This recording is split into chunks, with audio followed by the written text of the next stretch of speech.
Hi, I'm wondering if you can help me. My phone is like 3 months new, and like, you know, it won't come on or anything. I'm like taking this out for like an hour now. Put it in. There's no flash or anything. It's not even coming on. It's in properly. The battery looks like brand new. Doesn't look wrecked. But then it just won't come in. Won't come on or anything.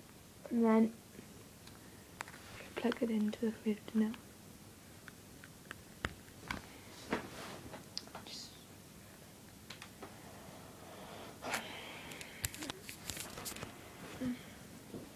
plugged in, no flash or anything. So it's just not doing anything. So can you please just help? Thank you.